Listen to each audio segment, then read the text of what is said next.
Hello, this is Mark Reinhagen, and welcome to the TaleSpinner podcast, our very first one. We're going to suck.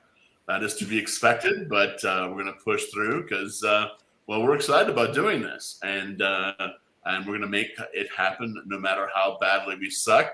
If we say a boo-boo word, please excuse us. We honestly don't want to offend anyone for any reason, but basically, if that happens, it happens.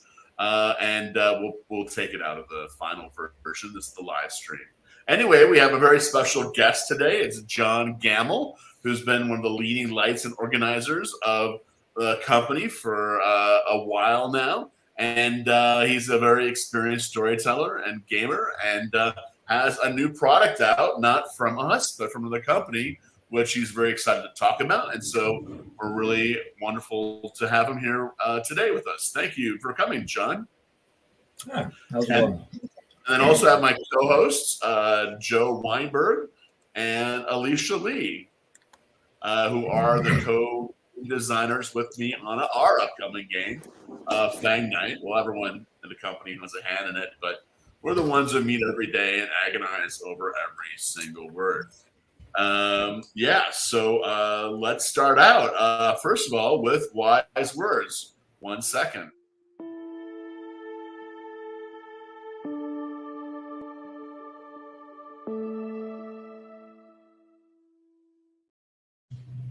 All right, John, what are your wise words of the day? My wise words of the day would be simply listen. Listen, think, and reflect. All right. And who is that from? Is those your words or someone else's? Those are my words. If you want me to quote somebody, my first quote would be from Stephen King. Go then. There are other worlds than these. I absolutely love that scene. It's such a powerful scene in the dark. Yeah, go then. There are other worlds than these. Wow. And this ties in with the storytelling specifically, simply because there's so much that can be done, so many different variations, and everything really ties in with your group of people that you're with. You got to know your audience. You got to know who you're working with. You got to know that's really what makes the storytelling is the people.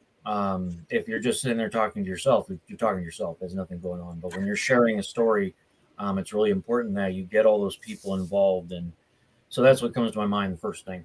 And so that's why I was thinking, listen, reflect, because when you have those people in your group, you want to hear from them. You want to know what type of story they're looking for. You want to know what type of story you're trying to tell. And it's a ballet sort of. It's a jazz between people.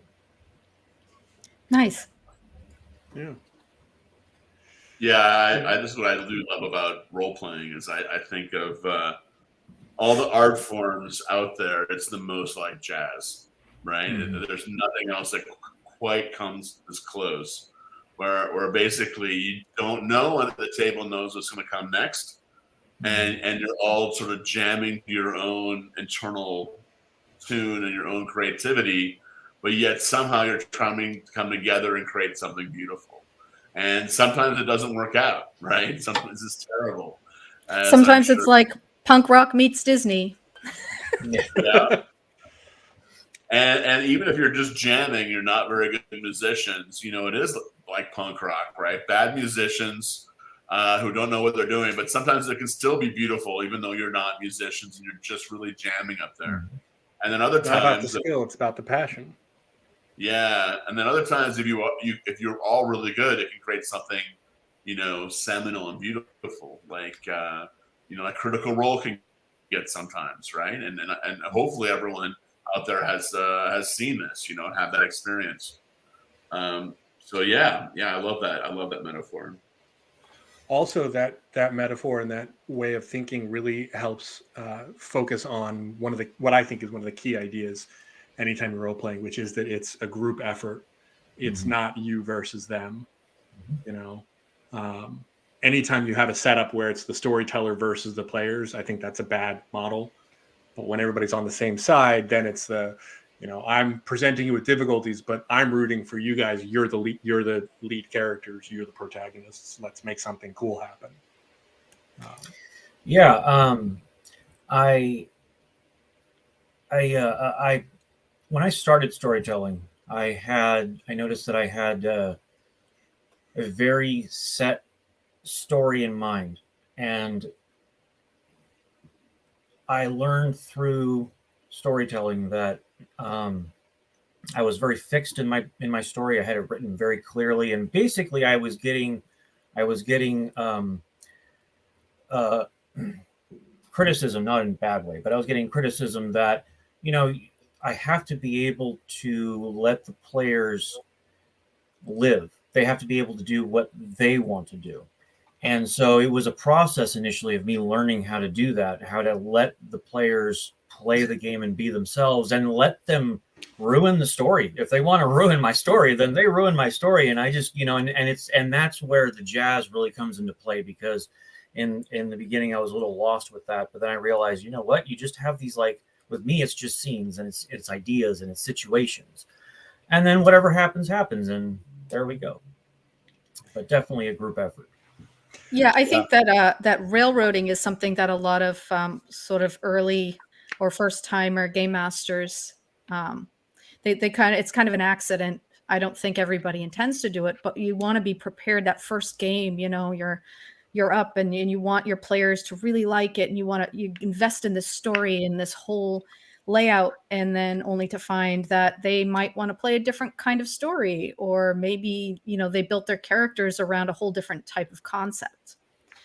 So yeah, that's something, like, to always be ready to be flexible, to just let them go with it and just have some sort of backup ideas, or just run with it and see what happens. I think but I think the important thing for a new time storyteller to remember is you don't have, it doesn't have to be that put together. You don't have to worry about that as much. Follow your players. Mm-hmm. Listen and watch them. Like John said, listen is an extremely good advice. Listen to what they say, because advice, for a game. They'll tell you. You'll hear it when what they say, when you watch them. If you see them get excited as they're talking, take that, make a note of it, and use it. You get clues from them. Watch and listen to your players, and then everybody will enjoy the experience. Yeah. Mm-hmm. A lot of people think that running a game is much like writing a novel. And I think that's where you run into the problem of railroading, because they say there are two types of people who write novels. There's plotters and pantsers. And plotters will plan out everything and have, what's going to happen in each scene and how the conflict from this scene will affect the next scene and all that. And other people are pantsers. They're going by the seat of their pants. They're just kind of, whatever comes next is what comes next. I thought you said panzers, like a German tank, panzer. That's what I thought too. I was like, I was waiting to figure out, why are people panzers? So they charge ahead? Like, what? Yeah. What's going on? I mean, that's one way to say it. But you have to be more of a pantser when you're running a game, because you can only have kind of your general idea of where you want to go. Mm-hmm. And that's what I discovered. That's what I discovered was I was writing a story, and I was having people come along and enjoy my story. And it was like, no, we're all a part of this group. Let's all do our own thing. Oh, okay, that's cool. And now I've gotten much better, and the games are so much more dynamic, and they're so much more enjoyable and organic the way they flow together, because everybody is working together, and there's just such good chemistry between the players. Yeah. And it's one of the things now, I have no idea how people do module games, like where you take a book and you tell the story that's inside a book. The pre-written adventures. I don't understand how those work. Yeah, I would not want to. When I run games, and I mostly, of course, run games, run stories, is that I'm pathologically freeform. Like, I do not want to run it. I don't even want to think about what I'm going to be doing that evening. I want them to sort of come up with it and sort of, and of course, if things slow down, I'll throw things in, but I'll throw in random things they can pick. And this is why I was so keen on what we've done in Fang Night, where we have the, 40 pages at the back of the book of just tables. And we have the whole danger, coin thing where you can increase the danger. You can roll for these danger dice. If there's nothing going on, you roll for danger. And then if it can happen, those are charts as well. And I think that kind of creates this world. So basically, I put my time in creating a really detailed world, and then the players can play in that world. They can play in the sandbox, but I'm not trying to tell them what to do. And I'm sometimes even, we'll spend 2 hours, where they'll be aimlessly going about. I'm not going to force them into something. I'll throw meat out for them, red meat, and if they don't take it, they don't take it. That's their choice. And I think that though that means when they do take the hook and go for something, they really feel passionate about it, because it's the IKEA effect, right? If you build the furniture yourself, you love that furniture. If the players build the world themselves, they build the story themselves, they're very, very passionate about it. And that's why I think your job as a storyteller is basically to create the world for them to play in. You can have people that are doing their own things and that can go down the various paths so that the players either interfere and change what's happening or don't, and this other thing happens. But I think your goal is to just create the world. It's one of the reasons I love things like we wrote the whole book on Valazar, one of the cities in Lothlorn. And it is, you could easily run a campaign in that game forever, because any neighborhood you go into, there's stuff going on. There are people doing things. There's secrets you can figure out. There's, dastardly doings happening in the dark.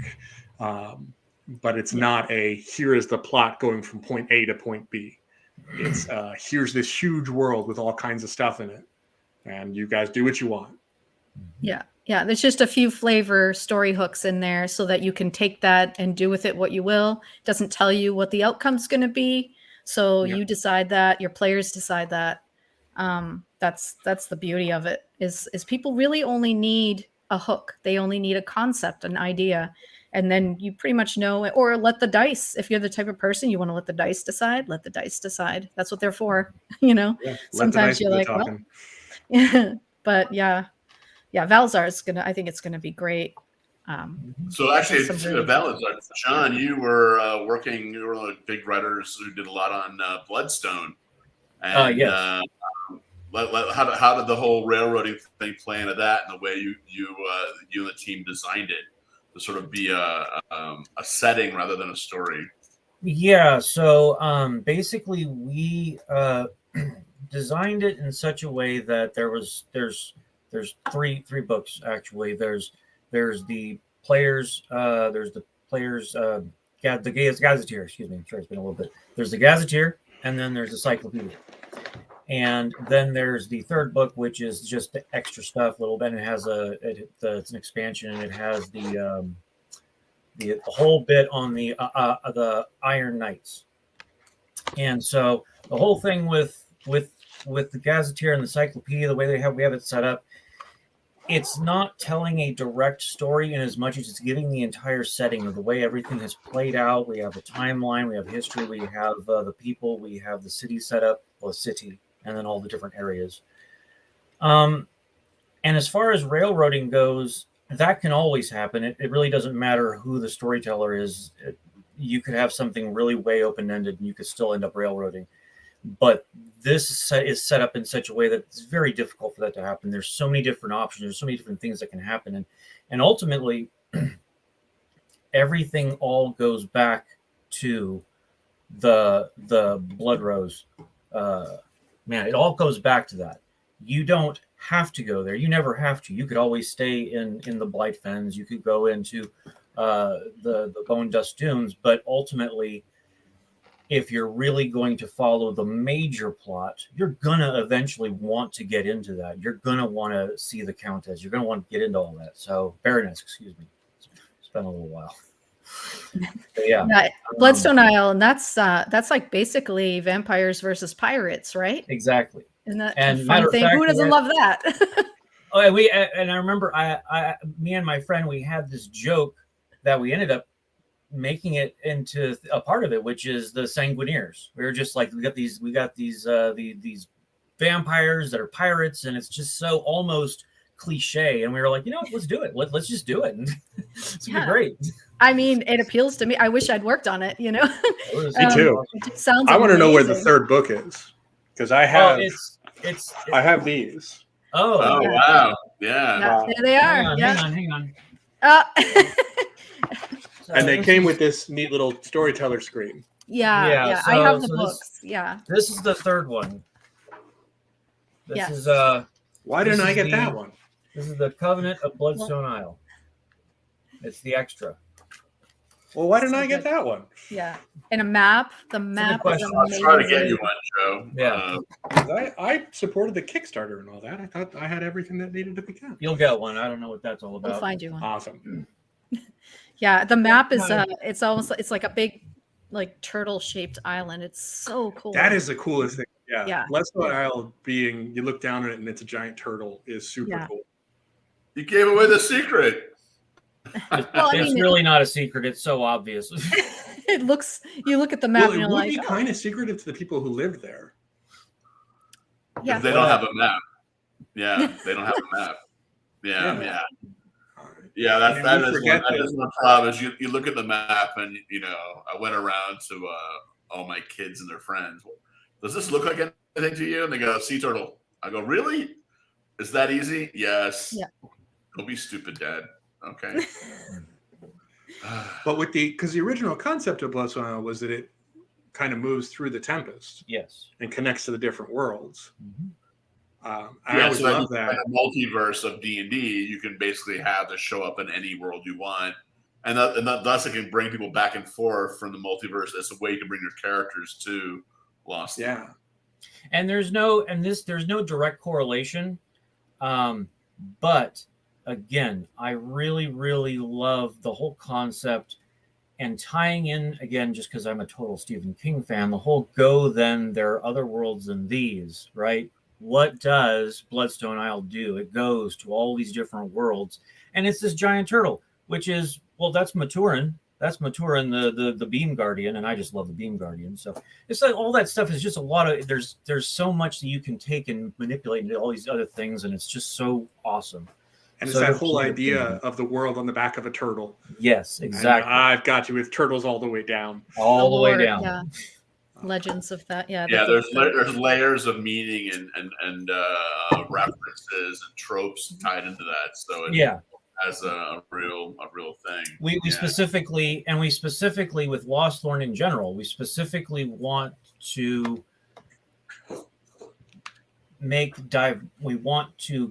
make new ones while at the same time we're building off of what already exists and creating new things, if that makes sense.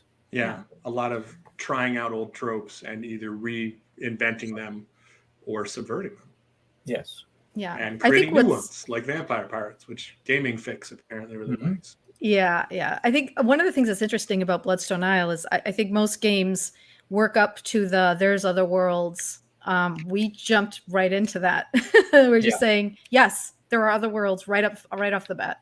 Mhm. And this is sort of it's almost like the giant bus that takes you there. But you Yeah, don't know one where way. you're going to end up. That's the thing. Yeah. That always kind of fascinates me. Like we live in a world where the base assumption is that this is the only world, and anyone who thinks otherwise is crazy, right? So even when it comes to UFOs and aliens, there's that guy who came out recently. Most of us are like, yeah, prove it first, right? Mhm. But what if you live in a world where everyone dreamed about other worlds and they had vague memories of maybe being on other worlds, and they meet people who are clearly from other worlds? How would that change your thing? And so I think it's a very fascinating concept. I think it's so alien to how we live. I think that ties into you had asked me for a couple quotes, and that ties into the second one, which is the litany against fear. The I must not fear. Fear is the Here's the mind. Mind Slayer. Okay. Fear is the little death that brings total obliteration. I will face my fear. I will let it pass through me. Right.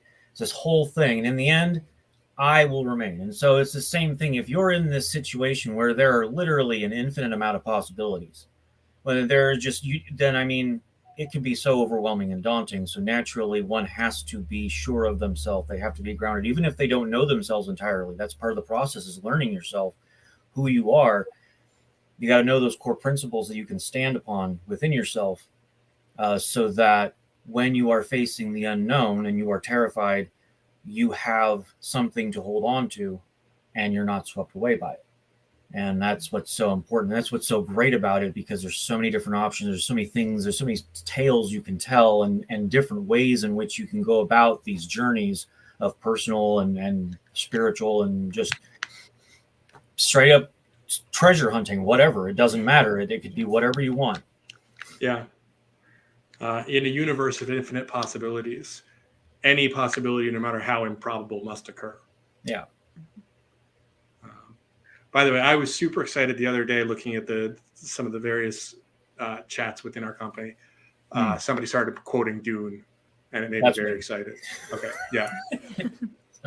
I was taken right back to the David Lynch, the many machines on X, new machines.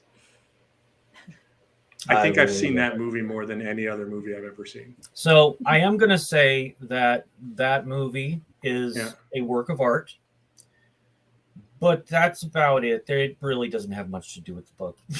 So much that he changed. It's just like, but the miniseries, oh my God, both of the miniseries that they did, it wasn't as much.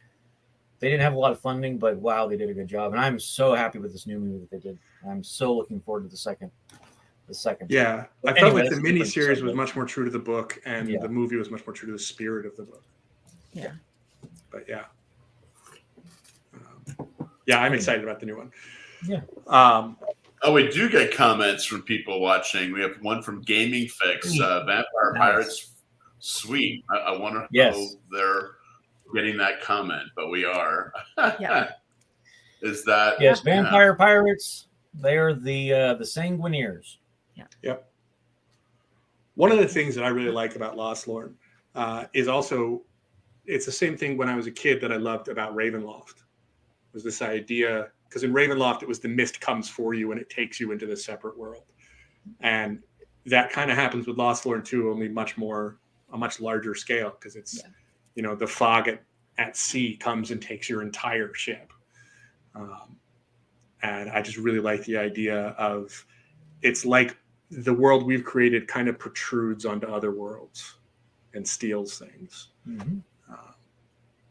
And it's a trip there, but it's a one-way trip, and I like that. Yeah. I was a fan of Ravenloft as well, and that was that I love the eeriness.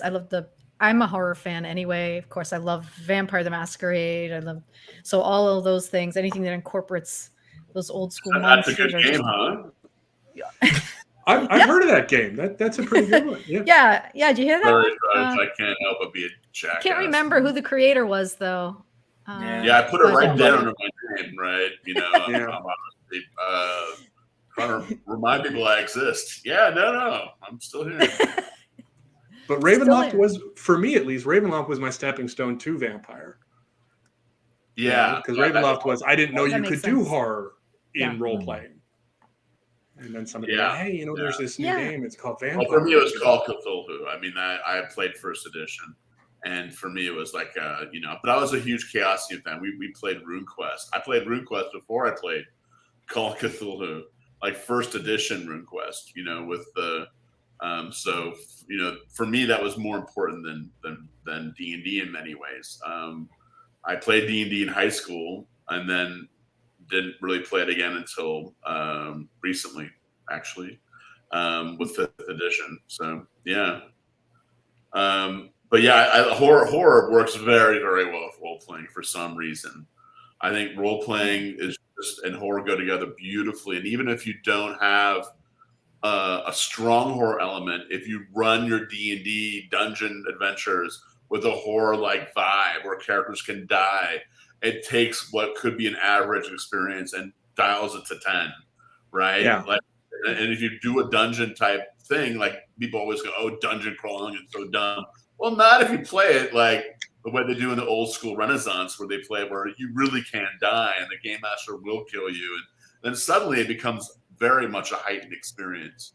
And I think that's why horror does work so well for role playing, is that horror is this heightened experience of something. And so anything that could take your role playing and make it not just a bunch of friends eating chips around a table making insider jokes, but actually create real emotion and drama, then you've suddenly done something that makes it more interesting. Yeah. And it especially adds the drama because horror allows you to do more problems than death. Yeah. You know, when you have your normal dungeon crawl and the only thing that you're afraid of is, oh, my character might die. But then when you have the personal horror and it's that my character might die, or he might become this hideous being that he's been fighting against and railing against all along, that's where you get to the much more interesting stuff, I think. Yeah, for me, it's the if horror evokes feeling. I like to be able to feel something in a game. Mm-hmm. Like I like things that bring some kind of emotion forward. Fear is always a good one because you can really get into your character and in the situation. You know, when the scene is set and there's a presence and this eeriness, and I've had a lot of fun evoking some fear in my players now and then. The reaction is so rewarding. Getting them to react emotionally, that is something that I find it's so rewarding. Yeah. So. And you get way more fear when you can go beyond the fears of death. Yes. So many fears just at their core boil down to people are afraid of death. Yeah. But when you can look at somebody and say, why would I kill you? Then it would all be over. Mm-hmm. I have much better plans for much longer time than just to kill you. It's like there are worse things than death. Yeah. Well, and I think that the whole thing with horror we find oftentimes is when someone shows you everything that's going on, it's not as scary as when you're like just seeing little glimpses, when you're just seeing little like hints of this and that. And so when it comes to role playing, that's the whole thing. We're doing it in our heads. So we're imagining everything.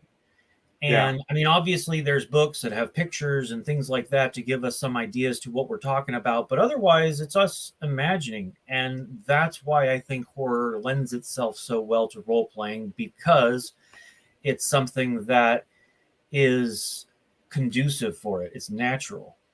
Yeah. Because there's nothing scarier than the thing you have to imagine. Yeah.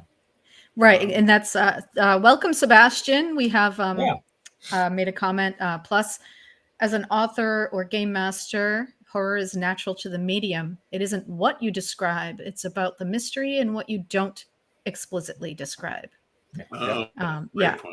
Yeah, that's and more from Gaming Fix. Ravenloft was so different. So was Dark Sun. Definitely led me to other games not made by TSR. Dark Sun was another great one because it also dealt with the personal horror of surviving in basically a post-apocalyptic world. Oh, Dark Sun. Yeah, that was my other favorite. I mean, standard D&D is great, but Ravenloft and Dark Sun, that's where I gravitated. Yeah. One of my favorite things with Dark Sun is from day one, they're like, you can't play in this game without being at least level 3. Yeah. You're just not going to survive. They were like, I remember my game master saying, make 2 characters because you're probably not going to survive. Yeah. So this is a terrible plug, but we were talking about emotions in gaming, and so I just want to show up Bang Night passion. Oh yeah. That second row there, and the reason we put it in is, well, obviously, first of all, I'm an incredible fan of Pendragon, which has sort of a similar. It works very differently, but anyway, I really wanted to put emotions into a game, and because I think that's really hard when you're with your friends at the table or online to sort of show emotion, because it just feels so weird and melodramatic. And so I wanted there to be a reason to express emotions and a reward for it. And you could sort of point to your character sheet and go, well, I mean, I am full of, dignity, and you have shamed me, and therefore I am quite upset. And so therefore it gives an excuse for that. And that's why we have these different passions on there. And these are basically the knightly virtues as they're seen in Lorne, which is Lost Lorne, the setting, and then the 7 vials, which is the 7 sort of opposite emotions that are sort of generally looked down upon. So this is kind of a medieval view of things. It's not meant to be a modern, right? It's meant to be more medieval, and I'm really proud of it. I think it works really well, and it adds a different dimension to the game. So As it says in the banner below, go to lostlearn.com and sign up for the playtesting. Yeah. What I love about the passions is the kind of crux pairing. The everything has both the positive and the negative. And so you know that even if you are going to be somebody who is obsessed with duty, sometimes we go against our normal passions. And so if you want your character to do that, the way you do that is you do something reckless and ignore your duty. And so I really love the pairings there. I think it helps people see the kind of role play that you can do. Yeah, there's a flip side to everything. Yeah. So it's, which one are you? Are you like compassionate and caring? Would you choose love? Because that's what love it encompasses, compassion and empathy. Or are you heartless? Are you completely heartless? And you really truly not care about others? So it's a great way to think about your character and how your character would act. And it's a good guide for especially for new role players, to kind of help you guide through your character's reactions, and not your own personal reactions, but your character. How does your character feel about this? And you look at these passions and you say, oh, I'm gutless. I'm a coward. So I'm this is how I'm going to react. I'm not courageous. So it's awesome guide. It's very new, and I really like it. I like that we have that in there to kind of say, hey, remember, you are playing someone. You're playing someone with feelings, with thoughts, and with their own reactions. Act contradictory sometimes. Right. And that particular pair, the love and heartless, is a wonderful pairing, because people often say the opposite of love is hate, and it's not. It's apathy. Apathy, exactly. And so heartless is the opposite of love. I love that. Absolutely. So let's go on to our next section, and that is, Did You Know?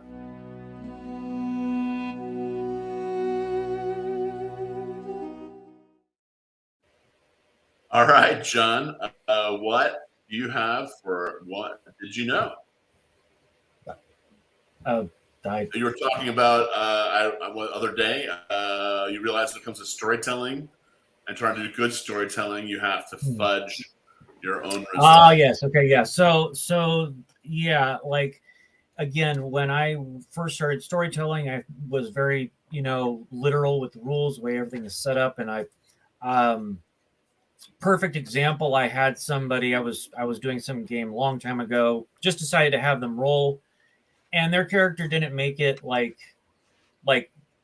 they rolled horribly. Their character didn't make it after about an hour. And it was just one of those things where it was just a bad set of rolls, and I was having them roll way too much. And there's a process of learning how and when to roll, and sometimes you just fudge the results. Like as a storyteller, if I know I want something to happen, I do that. Other times I let it happen and I let the dice surprise me, and then I'm just like, hey guys, guess this is what happened. And it's just a matter of again, the group and seeing how things go, and having that adventure. I am not in any way trying to say you should fudge your rolls.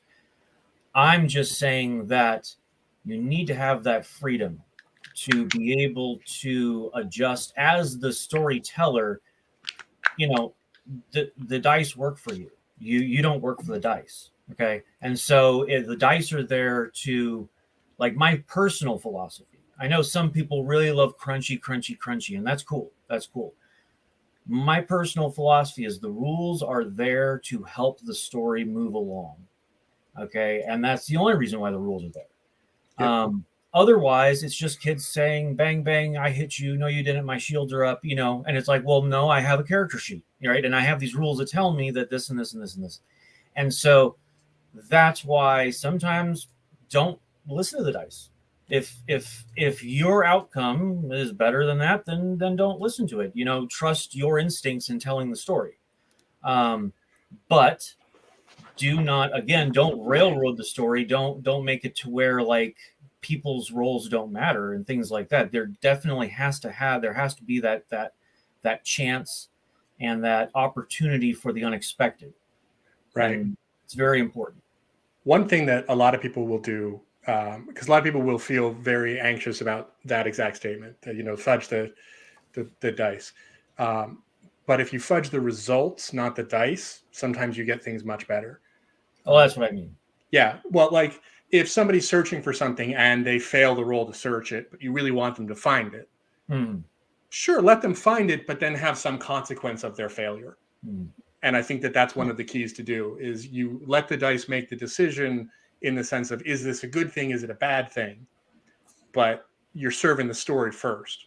Because you said that the rules serve the story, which I absolutely agree with. Absolutely. Rules serve story, not the other way around. I always roll my dice. I don't use a screen, and I always roll my dice in front of the players. And because lately I'm only playing Fang Night, and we have a scene difficulty, which is this giant D20 on the table that shows what the difficulty is for everyone. And so they know instantly if the roll is made or not. They know if they made the roll or not. They tell me. And so what I do though is that what I've always done is I don't really fudge the rolls, is I do kind of what Joe was talking about. I fudge the results. So of course, you know, if you really need them to make it, you let them roll again, right?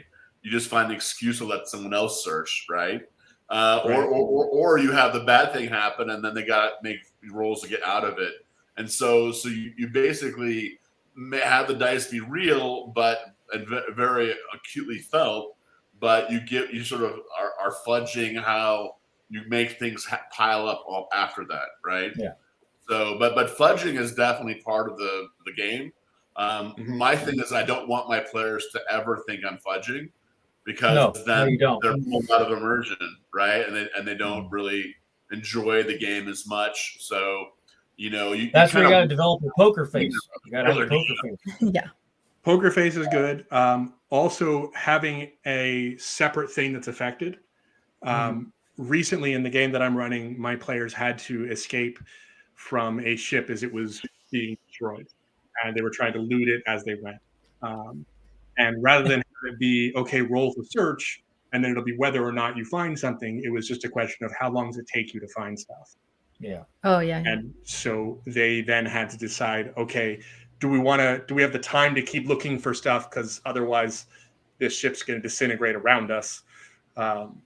And so the rolling just determined how much loot they got, not whether or not they could find anything. Or there's also a way to let the bad thing happen if it's not going to, you know, but then come up with an alternate plan for them to kind of get out of it and give them a chance to get out of it. So, you know, like on a ship, you gave an example of a ship. So somebody rolls really bad and the ship breaks and they're all in the sea. Now you have to come up with, maybe there's, you know, some way they can cling to the wood, or, you know, if they're smart, take off their armor. Yeah. Oh my God, armor. Yeah. That's a thing. Yeah. So I see we're getting a question from Gaming Fix of where's the share button, and I'm kind of curious about that, because on the YouTube, the share button, it's right there at the bottom. You've got subscribe over on the left, which obviously you should click. Yeah, he's on Gaming Fix is on YouTube. Okay. I think on my screen, I see the subscribe, then share, clip, save. And so you should be able to share right there after you click like and subscribe, of course. Of course. It's a very special thing. The share button won't work until you like and subscribe. We're on a race to get to 1,000 subscribers as fast as possible. But we'll see how that works out. We'll see how entertaining we are. Hopefully, at least more. If we can get to 1,000 subscribers, I don't know. Maybe we can come up with something for that. A special give our 1,000 thing. Subscriber a prize. Maybe. Or give a prize to one of our first 1,000 subscribers is probably a better way to do it. Well, yeah. We'll be as like we a go giveaway. on. We'll be doing lots of that. Lots of giveaways. Certainly PDFs and such, and we'll see where that leads us. Like the test rules that you can get just by going to the lostlearngames.com. Yeah. I better turn that banner off. It's a bit annoying. It's been going for a while, yeah. All right, and then we're on to tricks of the trade. 1 second.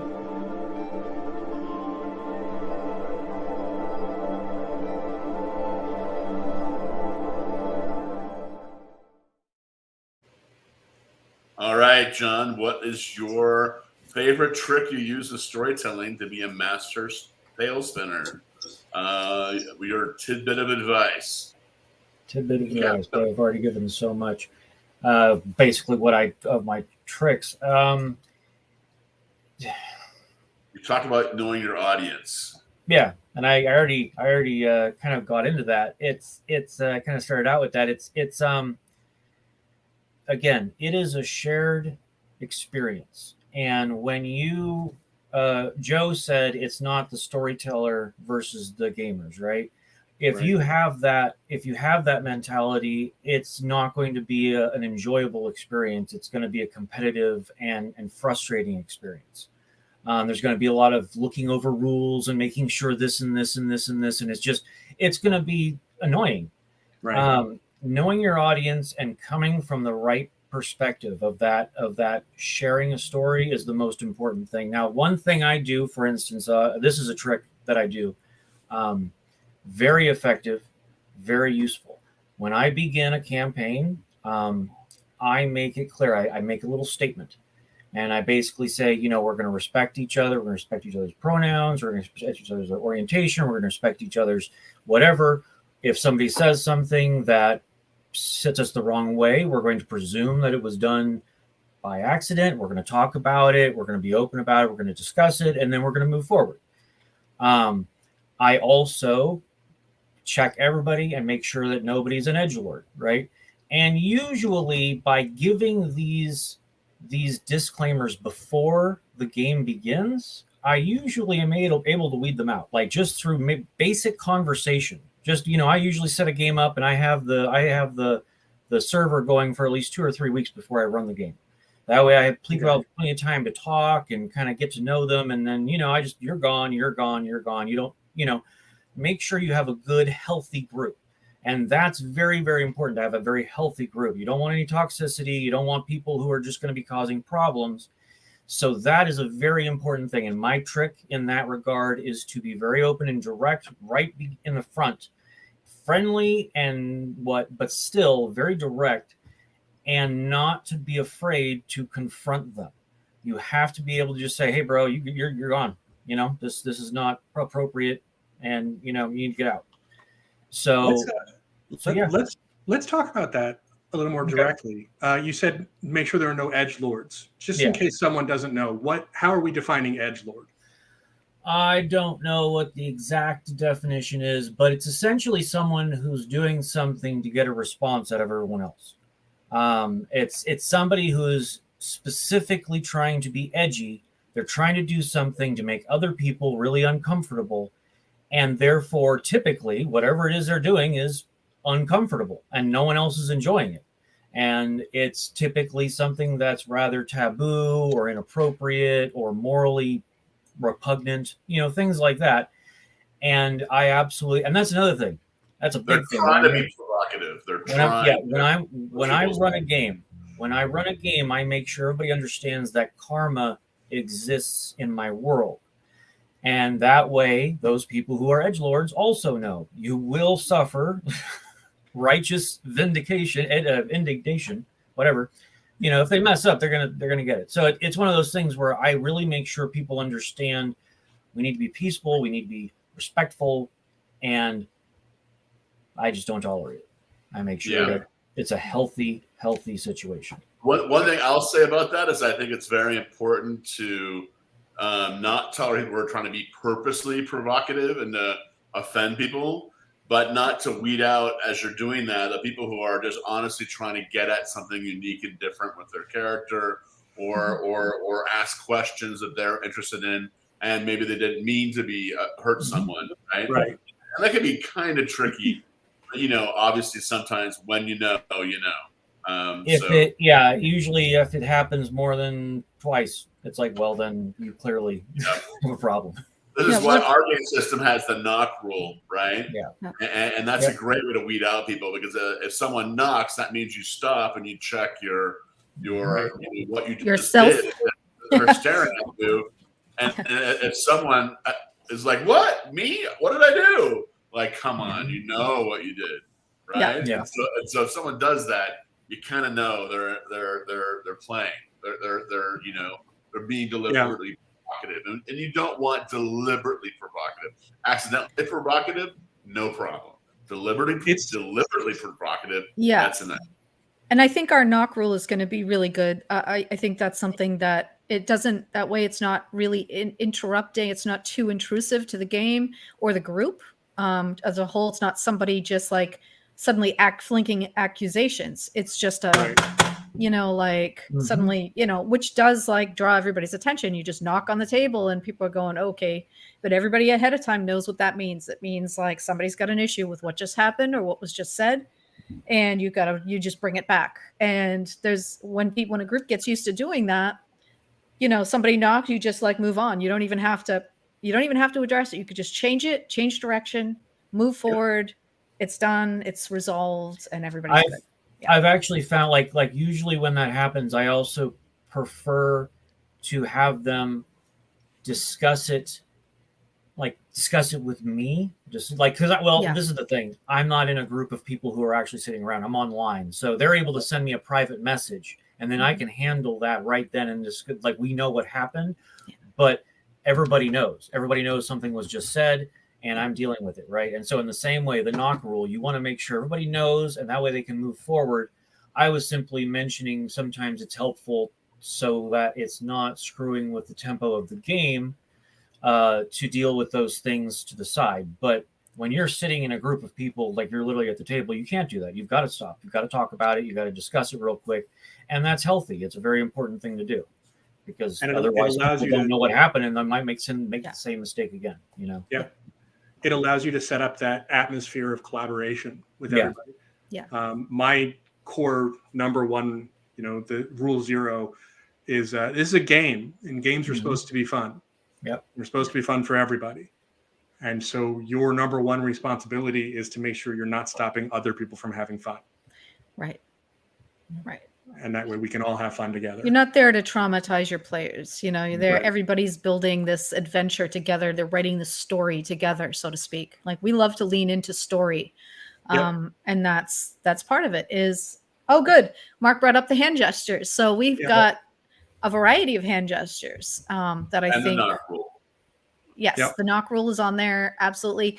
And I think our hand gestures are also kind of a fun way to not interrupt. Thinking this of is my favorite, where basically it brings what you can do in novels but can't do in movies, where you hear the character's thoughts. Unless you're David Lynch in Dune, and then you can have many voiceovers. And sometimes the narrator, like Goodfellas, you have the narrator, and it kind of does that, but very, very softly. But this is literally, you go in the middle of the game, you go, I really don't like this guy. I'm gonna knock him in the face, right? And so you're not saying that out loud, but you're thinking that, and it lets other players know what, and lets them imagine your body language and what's sort of going on there. And it's that's the key. Yeah, that's the key, because something like 60% of communication is nonverbal. Mm-hmm. And when you're sitting around a table and we're all just imagining that we're these characters going off and doing things, you can't really provide any of that.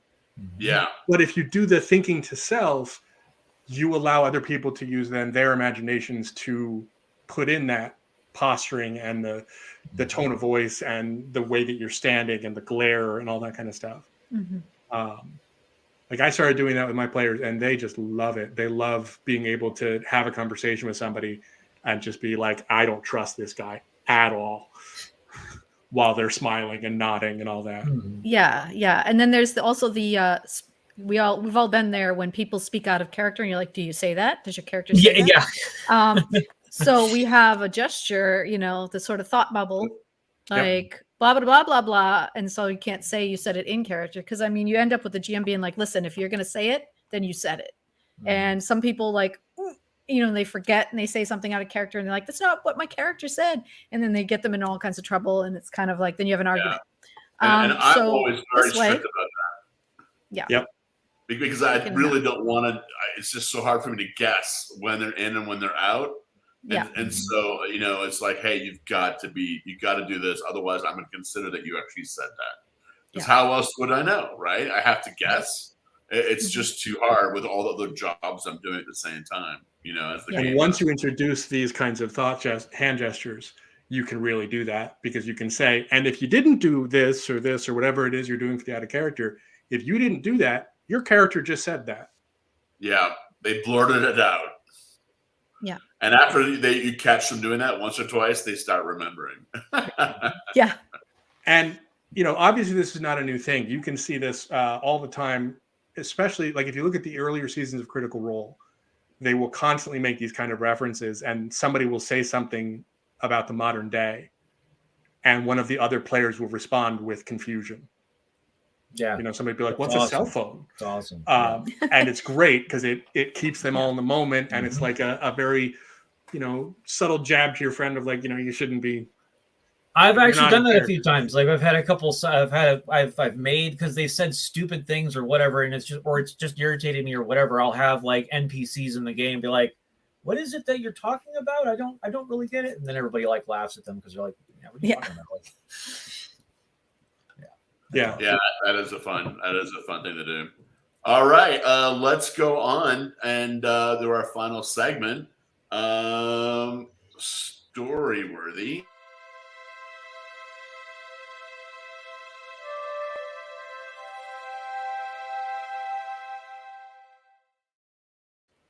So, John, what is your most favorite story-worthy thing? Your favorite rule, world, game, story, book, or movie that you are most excited about right now?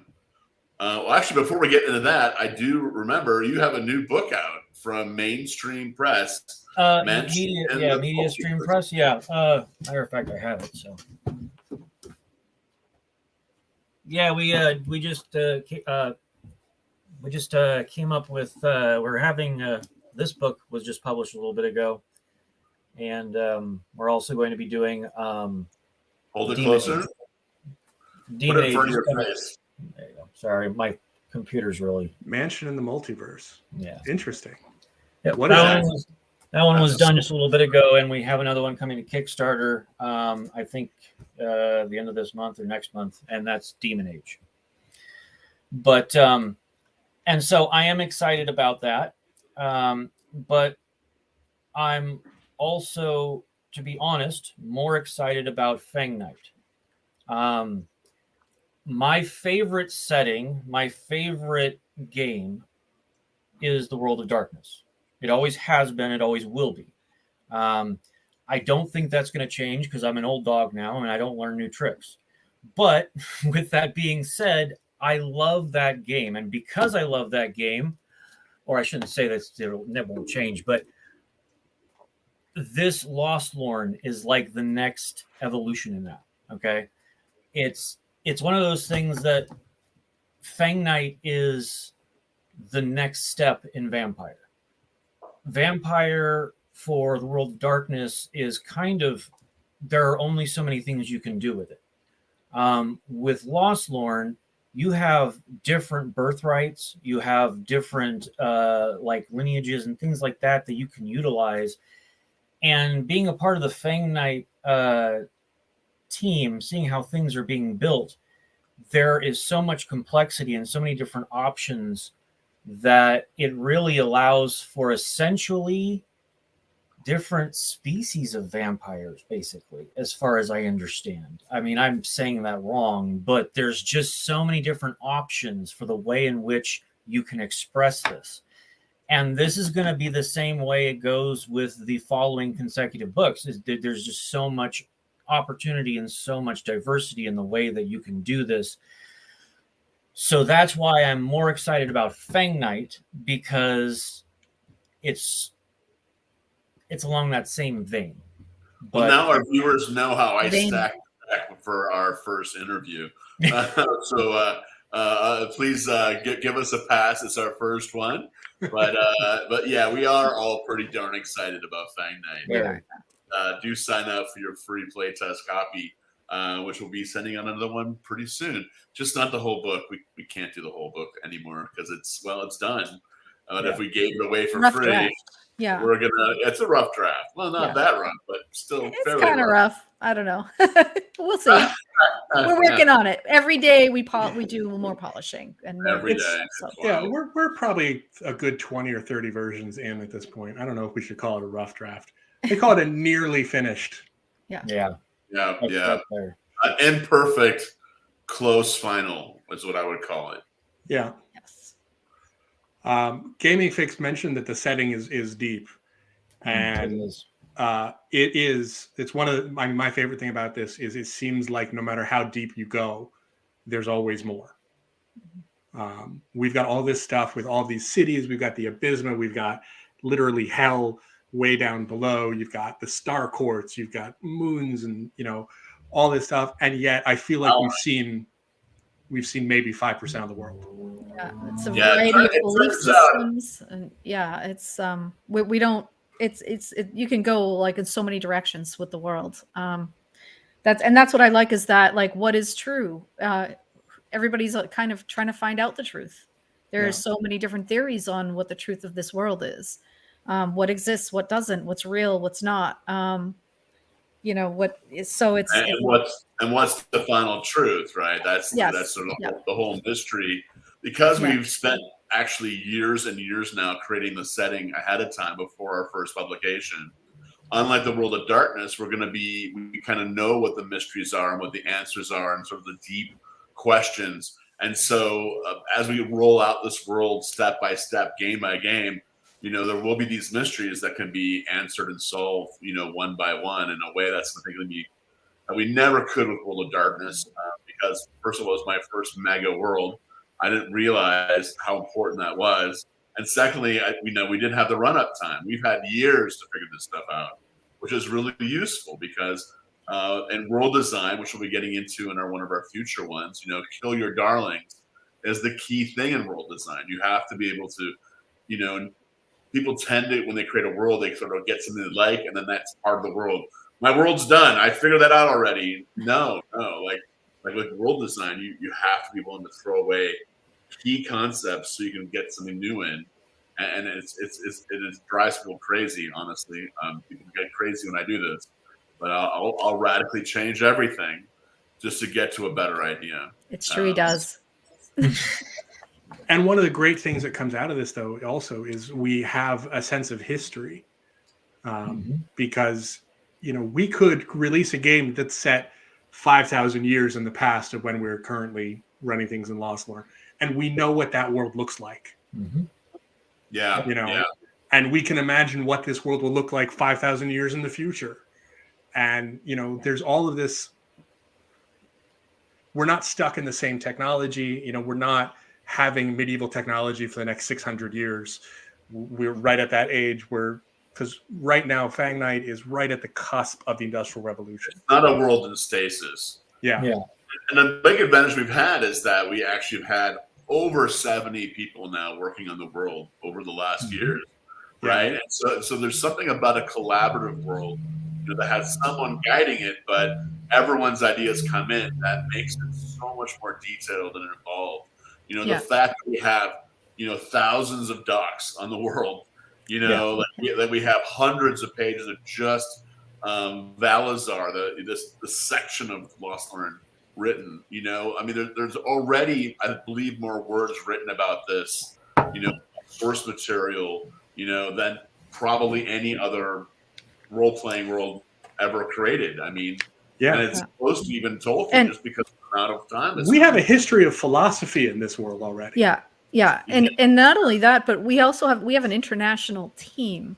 So we take backgrounds and thoughts and beliefs and things from everywhere. So there's a lot like woven into this. It's an actual world. Because the only way to kind of build a world is to get, other cultural kind of input in that. And it's so great. There's just so much good stuff in there. And it's just, it brings it alive to have all We've of got this variety. perspectives from, I think we've had people from Brazil, from Sweden. Mark, you're in Georgia, and you've got people Turkey. there who are helping you create Not that Turkey. Georgia, the Georgia next to Ukraine. Yeah, the country, Georgia. We've got people in different parts of the U.S. We've got people like they're. Yeah. While the downside of that is it's really hard for us to figure out meetings because, you know, Yeah. midnight for me is 6 a.m. for somebody else. And, you know, Yeah. It's morning for them and it's late night for me. yeah. Yeah. It's always, But we trick. we get so many different perspectives into creating this world that it makes it feel so much more real. Yeah. It's so great. And in words, even just word use and just different. I love it. It's so good. Yeah. And it's a great group experience. A group of nerds of all sorts. That's the best part. Yeah. People who are into Family the of nerds. etymology of things, you know, what culture was like at that time, the history, then the development of technology. We have people who care about the philosophy of things and how thought might have changed over time. And we're always looking for people to join the team. If you have writing skills, editing skills, marketing skills, you know, come to lostlearn.com or find us on Facebook. We have a Lost Learn group. You have to ask to join, and we'll we have also a Discord. Find us and volunteer. Yeah, that'd be great. Yeah. Hey, John, thank you so much for being our first ever guest. Thank you. Think it was a total train wreck. You did wonderful. I really appreciate you being here. That was fun for me. I hope it was fun for everyone else. And good times. To do 2-3 of these a week. So you know, hopefully we'll get better. But it wasn't too terrible. I hope. Sorry I enjoyed myself. Thank you so much for having me.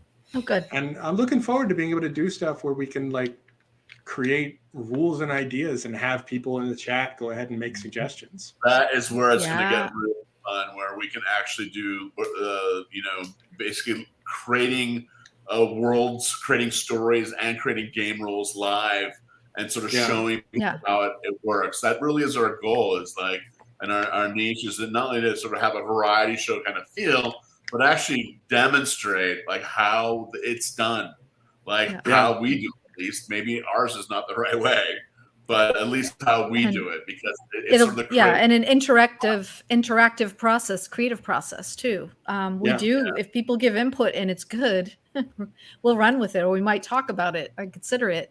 So we're happy to hear people's suggestions as we go for development stuff. So if you say, you know, what about this? Yeah, sometimes even ideas that don't work become really helpful. Yeah. Because in suggesting something, we can look at it and be like, well, here's what that would all mean. And so that might not work, but it'll make us think about those other things. And so that's I want to just add in my own little thing. Be as Mark said before, be prepared to kill your darlings, right? So when you come up with an idea, I know when I come up with an idea, I'm passionate about it. Like I'm into it. I've created the idea. I like it. And sometimes I just got to let it go, set it aside. It's like we're talking about, just set it aside. Sometimes I might be able to use, so have that humility to recognize, you know what? It may be an awesome idea. It's just, we're not going to use it at the moment. Yep. And that's okay. Also, we never actually throw ideas away, because the idea may not work. We just set it aside. Put it, but we may have a place somewhere else where it can fit. And so we purposely never throw anything away, and we always try to find a place for it elsewhere. And weirdly, it almost always works out. You know, murder your darlings, but dig shallow graves. There you go. That's awesome. That is awesome. All right, folks, we're over our hour, and we're going to try and keep it an hour. Maybe we'll, if it works, 2 hours. I think an hour is good for us. So anyway, thanks for everyone. Thanks for coming and watching, and we'll see you next time. This is TaleSpinner, and my name is Mark Reinhagen, and we'll talk to you later. Bye.